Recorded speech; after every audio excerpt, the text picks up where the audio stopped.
Well, welcome everybody to our first edition of No Nonsense in 2023. It's an interesting time politically speaking, and I think all of the changes we're seeing on the global front as well. Of course, we've got the World Economic Forum underway. So many issues came to the fore, and I guess what happened in part in 2022 was people really trying to get over, if they could, that fear and change in attitude brought on by the virus, by the pandemic. And have we really gotten our heads around that? Are we more optimistic, or are we still very fearful? Very interesting polling that's been going on everywhere. So we thought we'd invite back our friend Darrell Bricker, the CEO of Ipsos Public Affairs, a senior fellow at the Munk School and at the Center for International Governance Innovation, CG, they call it, former honorary colonel in the military, and of course, the author of many books. Happy New Year and welcome, Mr. Bricker. How are you? Happy New Year to you too, Senator, and thanks for having me on. It's great. So one of the things I was doing, sitting on the many planes that I sit on, because this is one of my favorite books. Okay, it's called Next. Oh, thank you. Very kind. Written by Mr. Darrell Bricker, happens to be our guest today. The very last paragraph in this book is called "Win the War for Public Trust." Because of the composition of our that our population is changing, how do organizations build trust, and how they go about that will change. Of course, that applies to governments as well. Building trust isn't a question of technology. It's about connecting with the reality of people's lives. So we'll talk about politics first. How are leaders doing on that question of building trust, of connecting? Well, I think we're having some real challenges in Canada at the moment in terms of building trust. There's two pretty polarizing leaders in charge of the main political parties. Justin Trudeau has certainly gone through a transition from 2015, where it was he could do no wrong, to today, for a significant portion of the population, you can really do no right. Whether that's fair or not, that's their assessment. And then we have a new leader of the Conservative Party, after a couple of leaders have suffered some difficulties during election campaigns. But we have a new leader of the Conservative Party in Pierre Poilievre, and people, the reaction to him so far, for people who are really opposed to Trudeau, he's something that they kind of like. But for an awful lot of Canadians, they find him polarizing too. So we have two polarizing leaders of the main political parties. Jagmeet Singh really doesn't register at the same level. He's somebody who the public generally like. Of the three major party leaders in Canada, he's the one who tends to get some of the stronger approval levels. But when people can't contemplate him being prime minister, so it's a very strange time right now. He takes a lot of heat on, I just saw on Twitter yesterday, nice Rolex watch, Mr. Singh, as you, try to present yourself as the voice of the downtrodden. So he actually gets more heat on being wealthy than Justin Trudeau, who's a multimillionaire. Well, I think there's nobody right now who stands out as being the champion of the common folk from the perspective of being, I live your life. I mean, they're not. There's nobody on the political stage right now who's getting that kind of resonance with Canadians. It's a really muddled set of circumstances out there right now when you consider public trust and political leadership. I raise this again because there's so many things out there, but as we talk in the last week or so, particularly about the just transition, which is how we're going to be dealing with the energy sector, and the Prime Minister very focused on, we are going to continue to force this full speed ahead, regardless of what's going on in Ukraine, or regardless of issues here at home where people are having trouble meeting bills, both food and energy bills. Full steam ahead. And then you have a couple of the Western premiers, Alberta in particular, saying, you can't go about it this way, just telling energy sector workers that they should go and be janitors in office buildings internally. This is not working. Yeah, but I don't know that there's anything that the federal Liberal Party, and particularly Justin Trudeau, could propose in Alberta that would ever work anyway. So, I mean, I think it's when you think back to his commitments during the election of 2015, when he talked about there's a way that we can both do green energy and kind of good energy, good economic energy for Canada together, and there's really no contradiction. Well, there is a bit of a contradiction when it comes to hydrocarbons, and if you don't see hydrocarbons as part of our energy future, and you want to move in whatever this new green direction is supposed to be, which, by the way, remains pretty ambiguous as to what exactly that means. There's people who are actually dealing with this day to day in their own lives, and they're raising their families, and running businesses and doing all sorts of things in Alberta that relate to hydrocarbon production, and believe that they're doing it in a responsible and environmentally responsible way, particularly when you compare it to what other countries are doing. Exactly. So to kind of become public enemy number one in Canada for the federal Liberal government, you can see why Alberta and Albertans are having a hard time with what's being proposed. I would suggest it's pretty similar in Saskatchewan. But if you go to a place like Quebec, for example, what Justin Trudeau is saying is not a set of contradictions. They really do have a strong perspective on green, a green future. They're particularly heavily invested in hydro, water-based types of resources. They see that as being very green and a very responsible way to approach the future of energy. And there's no downside for them that they can perceive immediately as to pursuing any type of just transition. Same in a place like Ontario. So we're pretty divided on some of these issues for very, I would say, very reasonable differences of opinion. I don't know if you've done anything on this, but most people who are environmentally conscious say we can't really get to 2035 or net zero without at some point using nuclear, whether it's the small modular reactors or whatever it is. And there was a time when nuclear was just bad. I mean, everybody watched the China syndrome and, all of those things. Have we changed our mind as a country about that? Or are we prepared to kind of put that in the green envelope? Well, I think there's a lot of, when you take a look at the public opinion data, there's a lot of confusion on a lot of these things.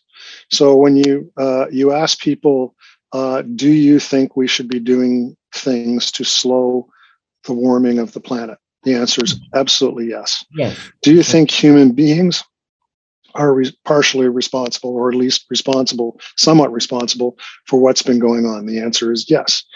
Do you think governments should be leading the way? And businesses should be leading the way, and individuals should be leading the way? The public says yes. And then you say, okay, would you be willing to pay $50 more a year for your energy costs in order to do this? And the answer comes back for the vast majority of Canadians, no. So the problem that we have is that we've spent all of our time and energy in the political environment raising the awareness of this issue. Well, guess what? You've succeeded. Yeah. Now we need to move on to the issue of what are we actually going to do about it in really practical terms. And this is where the Greta Thunbergs of the world are, sort of wasted energy themselves, ironically energy. But it's like, okay, well, you've banged the drum on this thing about the need to do something. Okay, well, what do you want to do? And that's all of a sudden where everything starts to go funny. And when you start saying to the public, this is going to cost you jobs, or this is going to cost you, higher cost of living, particularly in a higher inflation environment, it's going to make it more difficult for you to do things like drive long distances, or maybe you're not going to be able to take the flights for vacations in an affordable way like you used to be able to do. All of those questions start to come up, and the answers on all of those questions from governments, from business, from even the energy advocates are all pretty amorphous. Yeah. There's not a consensus on what we should do. So the problem that we're running into now is, okay, where to from here? And that's where public opinion gets very confused and very divided. So the details, this goes back to this trust factor, and I want to come back now to the world post COVID, post the pandemic, if we can even call it that today, because I know it's raising its head not only here, but particularly in places like China.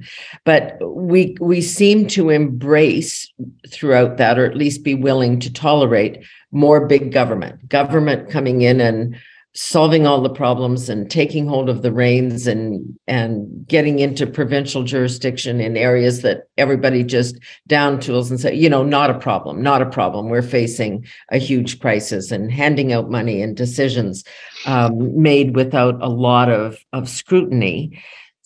Are we done with that now? I think we're at a pause. Okay. So I think that there was always a belief among the public that basically what we were doing here was, breaking the glass and pulling the alarm in this very unique circumstance.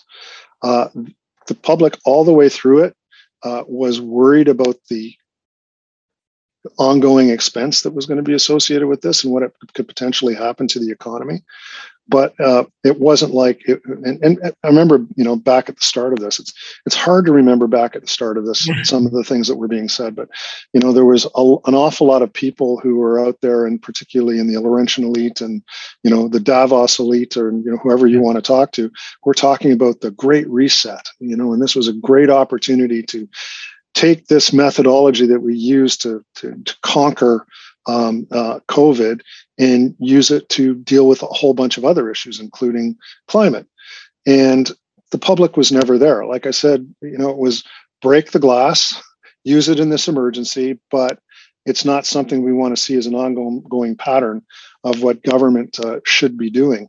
And the problem that we're also running into now is people are looking at what has happened over the course of the last 3 years, and particularly where we find ourselves today. And we're learning to live with COVID. We're not feeling that it's solved. In fact, when we ask on surveys, do you think we'll ever be out of a situation in which we're dealing with COVID, and the public basically thinks not. Do they think that we've dealt with it reasonably successfully? A bit of mixed reviews.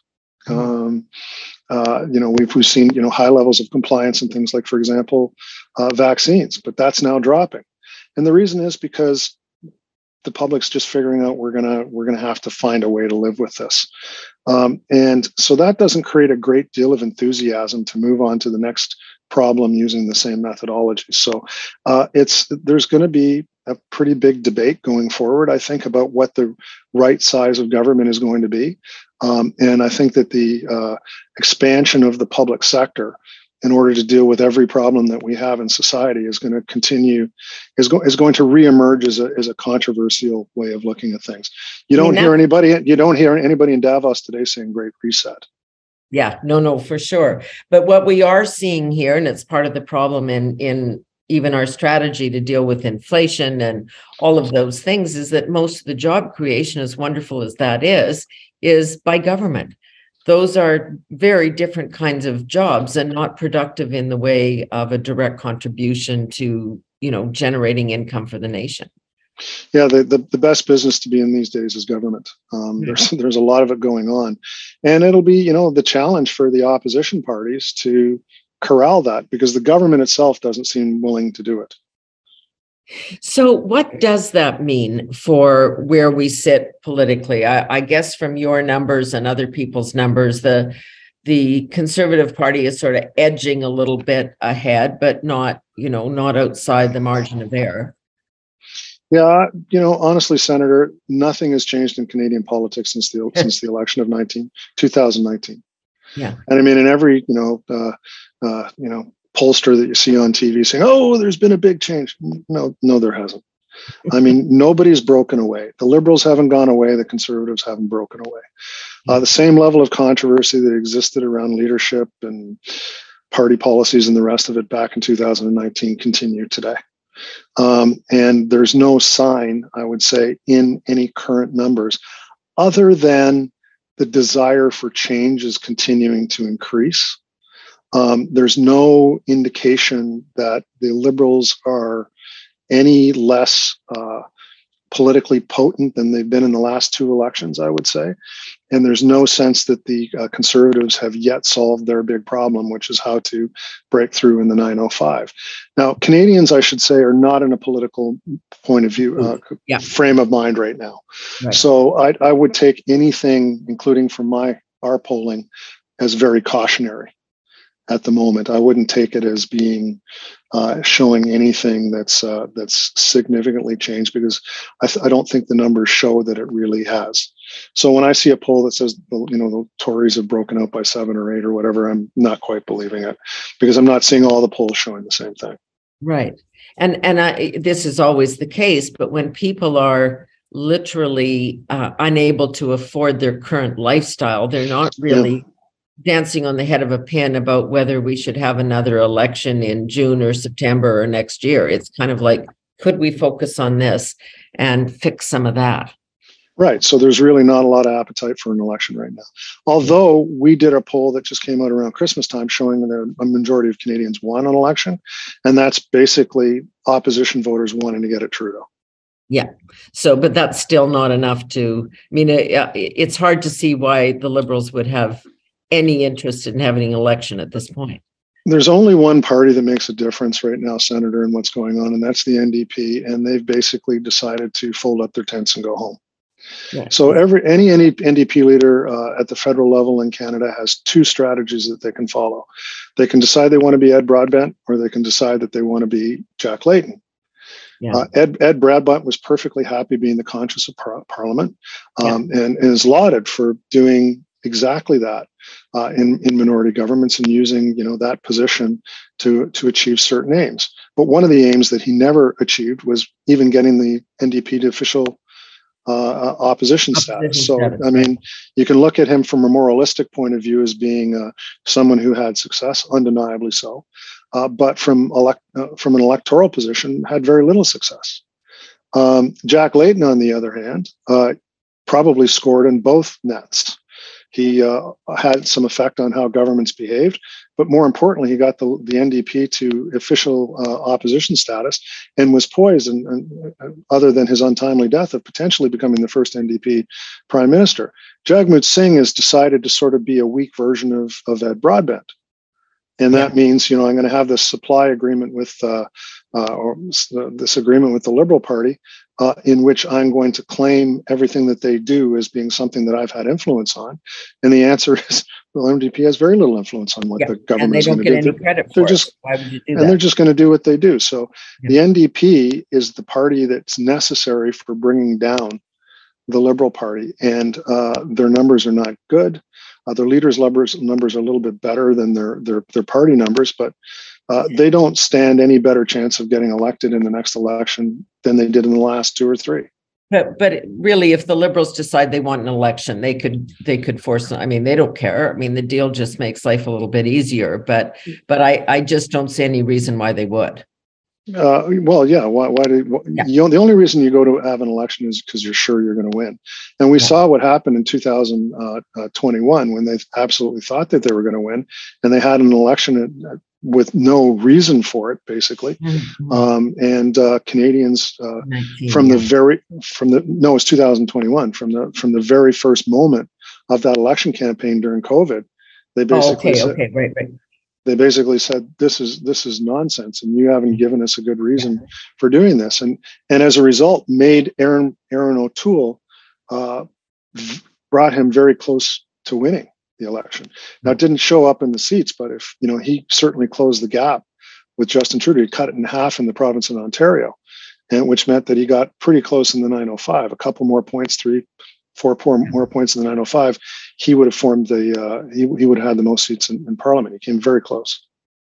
I want to come back to what we started with there, the public trust question. It's about connecting with the reality of people's lives. If you want to build trust in the suburbs or among women, you need to know something about how they live and what they want. When was the last time you shopped in a suburban strip mall or talked to an older woman about her life and her reality?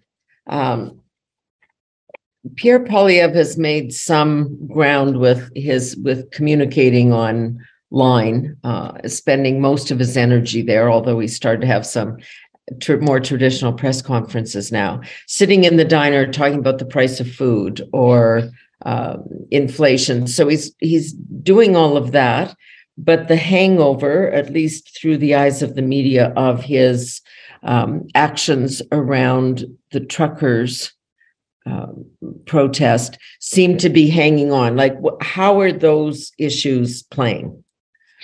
Well, we haven't really seen that much of him. At least I haven't really seen that much of him in terms of this new guys. I hear he's on tour in Quebec right now. I mean, we'll see what the coverage is like, but there's an antagonistic relationship between him and the media. So if he's expecting to get a good presentation of what he's doing from people that he spends most of his time with the media criticizing, good luck with that one. But the truckers' protest is definitely a hangover. The public was not on side with what the truckers were doing. What they identified with, though, was the emotion that was around it, that emotion of frustration about where the country is going. I mean, 42% of the population, particularly younger Canadians, felt that. Yeah. So there's something there to work with. I mean, obviously, if you're a liberal, you're looking, or even a New Democrat, you're looking at that situation and saying, we're going to make this a law and order issue, and which very well for most Canadians it is. But that underlying emotional issue, they don't really have an answer to that. And Poilievre is uniquely positioned to take advantage of it. Yeah, that's an interesting comment. You talked about the differences, and I read this. It was kind of startling the other day. Canada this year will have more seniors than children for the first time in history. This graying has been going on for a while. Yeah, it's actually the last decade, the last year in which there was more people 65 years of, or there were more people 65 years of age or older than under the age of 15 was actually 2015. So it's been this way for a while. And one of the things that's really interesting about what's happening in the world today is a topic that's near and dear to my heart, which is global population growth. Yes. And what's happening to global population growth. And basically what John Ibbitson and I argued in Empty Planet is happening. I mean, there's been two big announcements on global demography in the space of the last couple of months. One of them is that we're 8 billion people. And so, you get the usual hysterics out there about, oh my God, the world population is out of control. Well, guess what? There's not going to be a 9 billion. Yeah. 8 billion is it. The China figures are staggering, that they are actually declining significantly in population for them. And they're not even accurate, right? So even the Chinese government has admitted they haven't counted in their COVID deaths as part of this. So the fact that, so there's two pieces of information that have come out on demography recently that have got a lot of attention. One of them is really relevant and one of them really isn't. The 8 billion, not really that relevant because it's about to reverse itself. Yeah. The explanation for that is the second announcement, which is for the first time China's actually gone into population decline. They've lost nearly 1 million people over the space of the last year, and that's the first time in history. And by the way, the Chinese Statistical Agency actually admitting it. But the other figure that goes along with that is that their birth rate has declined to 1.2. You get to that level, it doesn't come back. So as a result, in the West, but we thought when they lifted the one-child policy that people that have kids, and now they're saying no, we can't afford to have kids. Well, no, actually, you're right about that. That's one of the reasons that they give. But the real reason, Senator, that people are not having kids is they just don't want them. And whether it's for expense reasons or because it's easier to live on your own, or so this has become more of a dominant theme in the way that people live their lives, not just in China, not just in Japan, which, by the way, loses 500,000 people every year from its population, but in a lot of countries around the world, in a growing number. I mean, Italy, they lose 50,000 people a year. Spain, they lose 50,000 people a year. That's because we've just decided as a species to stop reproducing. And as a result of that, there's no way the population can grow. It'll only age and decline. I've had that conversation with, for me, a striking number of millennials and even Gen Xers, although they're young, so they may yet change their mind, but making that decision, which is we don't want to bring a child into this world. It's too uncertain.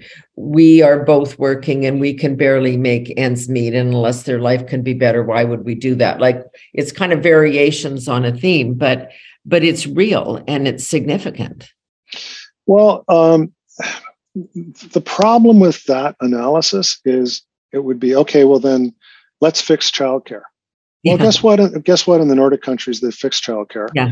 And guess what? Their birth rate is low too. Yeah. Okay, let's make it really easy to have work-life balance. Well, there's lots of countries that have done that. Yeah. Same problem. Birth rates continue to decline. And the real reason for it is people have just decided, it's just not going to be part of my life. I'm not prepared to make that sacrifice. Maybe there's economic elements to it. Maybe there's childcare elements to it. But you could solve both of those problems and you won't solve this problem. This is a prevailing culture now. And the reason is because particularly young women have decided, I don't want to live the life my grandmother lived or even maybe my mother lived. And I've decided I want to have a stable, independent income. I want to have a good education and I want to participate in the economy. All of that stuff takes time. So when they finally turn their attention to having a family, they find that an adequate partner is hard to find. Mm-hmm. They've actually left the 10 best or 15 best years of their reproductive capacity behind, and they've started late. And the older you are, the harder it is. Yeah. And it's not as easy as just simply flipping a switch. So what's happened is there's all these cultural imperatives that say, let's delay. And then when they do delay, when they get to that point, they find out it's not as easy as flipping a switch. So that's why there's so much effort being put into IVF and other things that are going on in the world. So the problem is, I would say, more cultural and biological than it is financial. You raised the life-work balance thing, and then that took me off here, which is, where are we on that? I mean, we now have employers, including governments, saying, look, folks, you actually have to go back to work. It's, you have to have that culture inside a workplace if there is going to be any kind of creative spark and sense of loyalty. But I know in other polling you've done, that sense of loyalty to political party or employers, like that's all breaking down too. So can you threaten people by saying you have to go back to work? Well, you can threaten them, but I don't know that it would be a particularly successful strategy. Because there's a real battle for talent right now. But let's be clear, Senator, we're dealing with a pretty exclusive segment of the worker population. Correct. No, good point. Good point. So government workers are all excited about this. It's like, okay, well, maybe half of you shouldn't go back, and that would be, in fact, quit. That would probably be good for the national, the national accounts. But there's a lot of attention being put on this because the people who are the most affected by it are the people who write newspaper columns or spend their time on social media expressing opinions and all that kind of thing. The average truck driver has been back to work for a long time. And guess what? Truck driver is the number one occupation for a male in Canada. Yeah. I think it's a pretty and the immigrant population as well, right? Like there's if you work in a hospital, you don't have a choice about working from home. So it's a pretty, I would say, for a lot of that group, that segment of the population we're talking about is a pretty exclusive part of the workforce. So not a huge financial impact on the economy. I mean. Well, actually, there will be a huge there will be a huge impact. And it's something that we're not talking about in Canada and we need to start talking about. And that's going to be, what is this going to do to downtowns? Yes. In major cities. My prediction is it's going to have a very strong negative effect on downtowns of Montreal, Vancouver, Calgary, and in Toronto, because those places rely on a specific group of people to be coming into town.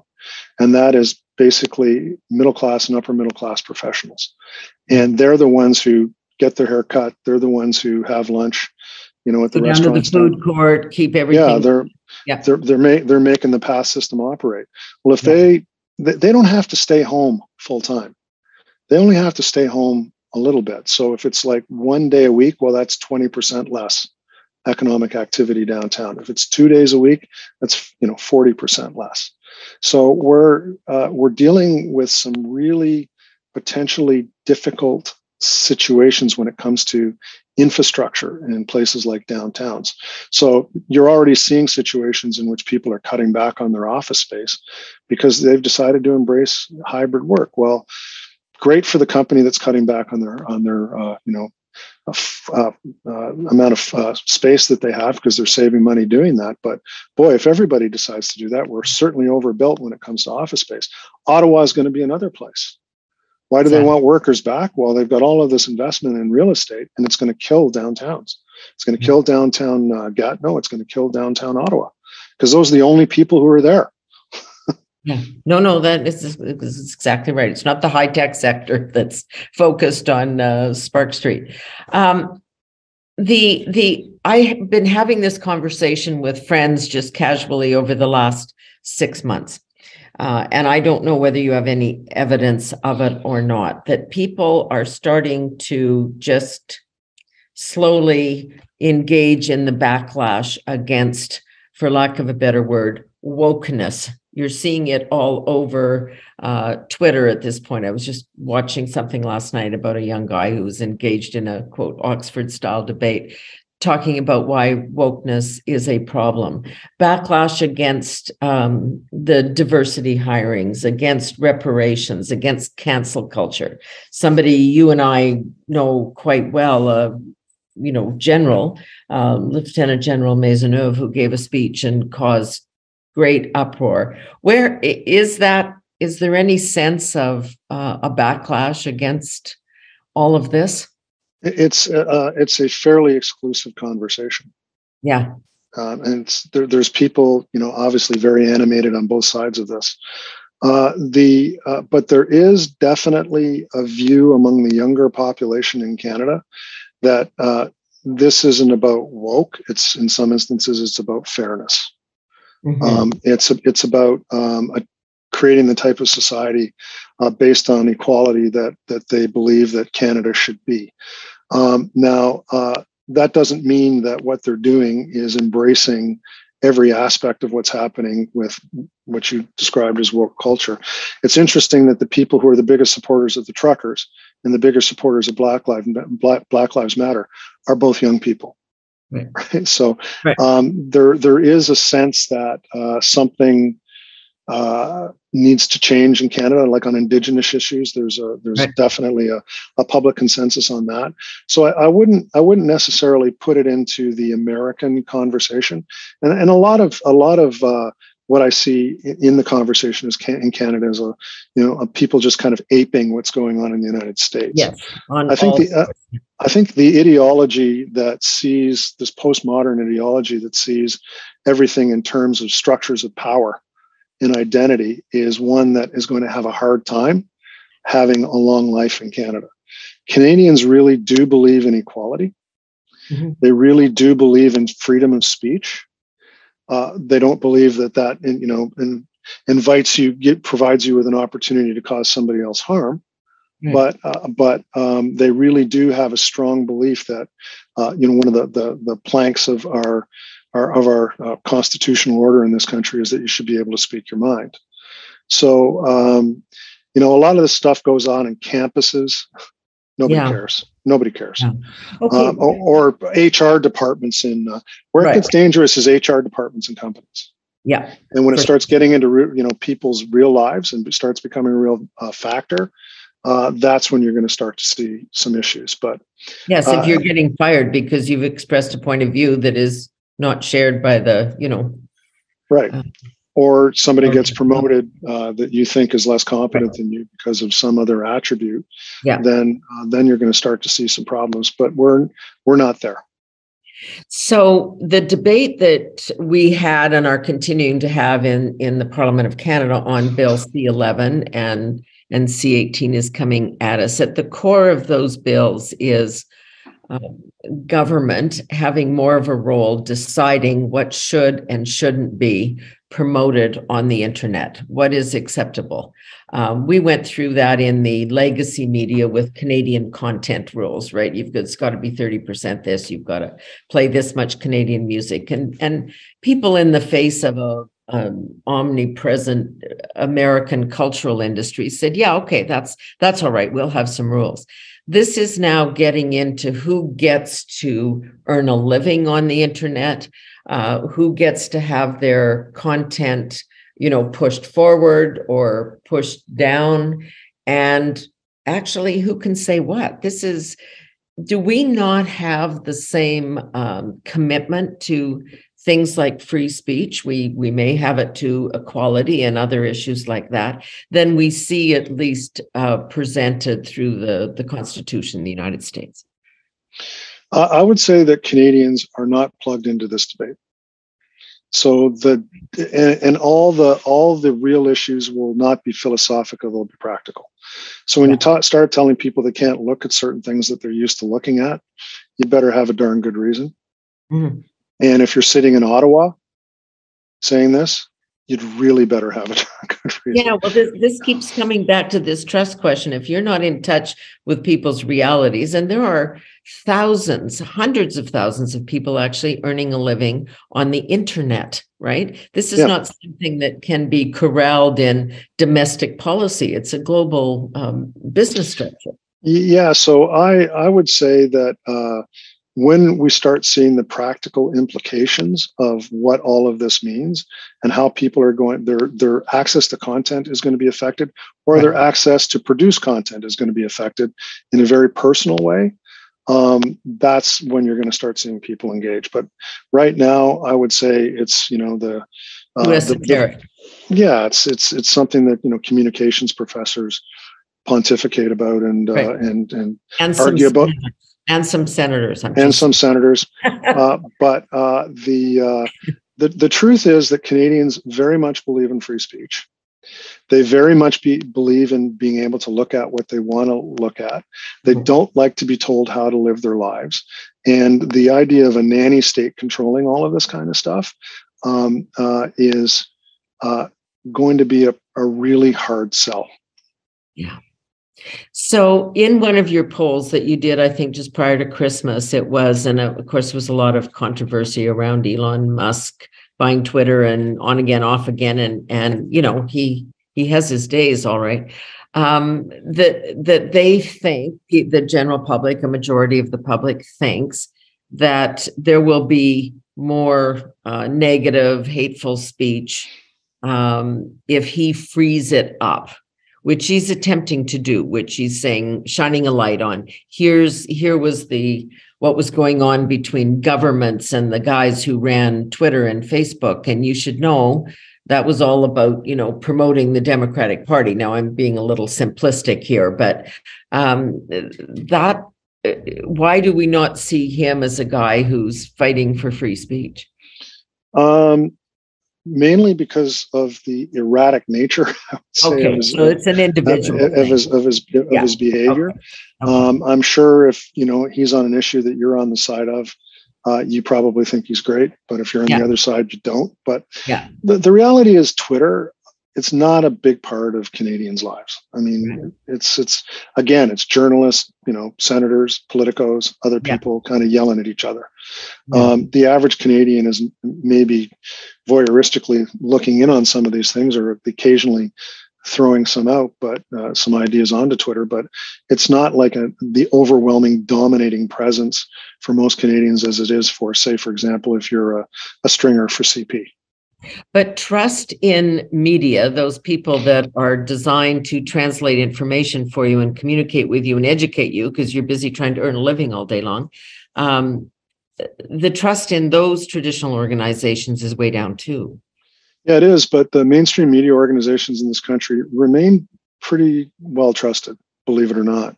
So, but the ones at the top of the list, and we've done this research for the RT DNA, and television news, where you made your career, still is at the top of the list. People do, they get information from there that maybe they'll disagree with, but they don't think is, malintended or Okay. definitively or directly inaccurate, and followed by that, it's newspapers and it's radio. Everything that has to do with social media is way Way down the down. list. And to the extent that the social media people get any credibility associated with what they're doing, it's not because of the association with the brands of Twitter or Facebook or anything like, or I guess Meta now, any of that. It's because of the branding of the content they're carrying. So it's because it's the New York Times, Yeah. not because it's Meta. This is, our friend Huey Siegel many years ago talked about the media as the merchants of polarity. We see that dramatically in the US. You turn on MSNBC or you turn on Fox, and you're living on two different planets. We don't have quite that dramatic kind of contrast, but we also don't have any way to kind of fact check this stuff anymore. Kind of in that polarized state, you at least know where they're coming from and whose position they're putting forward. Here, it's a little more difficult to determine that. Well, Senator, this idea of like objective news is a pretty new phenomenon. I mean, if you go back through the history of news organizations, they've always had very strong political point of views. Yeah, absolutely. The Toronto Globe and Mail was for, one particular party. The Toronto Star was for another party. That's why we had so many newspapers, because there were so many different political points of view. So when I hear people saying, oh, we're losing our objectivity, it's like, when did we ever have it? That is exactly right. I want to ask you one final question, and I know this is a big one, but there's been over the last year, pardon me, a couple of polls taken, and I think you've been working on it too. This notion of the resentment and the tensions building in this country. We've talked about it already today on the energy file specifically, but the worlds that just don't and will never understand one another. Are you? Do you think it's significantly more serious now or not? Do we just have a couple of issues in the window that are really highlighting it? I think that there is a lot of fundamental questions about our future, and particularly our own personal lives that are playing out in politics. What I think is we're seeing in our polling is this real challenge to the ability of achieving middle class status in Canada. So I'll take an issue that we always track, and that's changed fundamentally in character over the space of even just the last 3 or 4 years, and that's housing. Yeah. Housing, on all of our polls, we would always interpret that as being basically a social policy issue. It was about homelessness. It was about low income families not being able to get access to adequate shelter. So it was social policy. Those numbers have gone way up. So housing now is more than in the top 5 issues in terms of the country, what's most important in the country. But the reason is because it's changed from being a social policy issue to being a middle class access issue. So it's now people not complaining about having access to a nice apartment, rent controlled apartment in, say, downtown Toronto. It's about, how do I get my suburban house that I was promised if I did everything right? And I can't get that anymore. And I don't feel like I'm able to succeed. Or my kids will never own one. Right. So now we're running into that kind of thing. I have not really seen that in the 30 years I've been doing this as being a emerging, really difficult issue. Like most people saw when we got stuck in these kinds of situations, whether it was recessions in the 80s and the early 90s, or even around the financial crisis in 2008, as temporary situations. But the longer term, where we're going to be able to kind of get over this. Now we're seeing, our best days clearly behind us.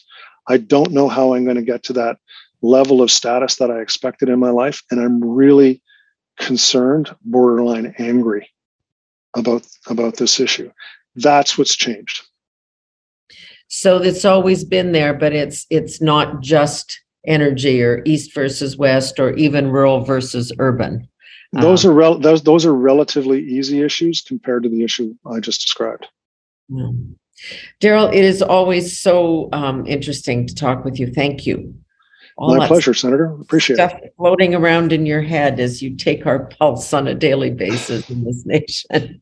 I don't know if I'd want to be doing that every day anymore. Darrell Bricker, CEO of Ipsos Public Affairs, a fellow at the Munk School of Global Affairs at U of T, and at the Center for International Governance and Innovation, and the author of many, many books. And I think this is your last one, isn't it? Yeah, it's my last one, but won't be my last one. You're working on another one? Always got something going on, Senator. Okay, you won't tell us that. Thanks so much. Thanks for being with us, Darrell. Thank you very much. Bye-bye. Great. Darrell Bricker with Ipsos, taking a look at the wide range of public policy issues. So thank you for being with us today, everyone, for our first fresh edition in 2023, and we'll see you again next week.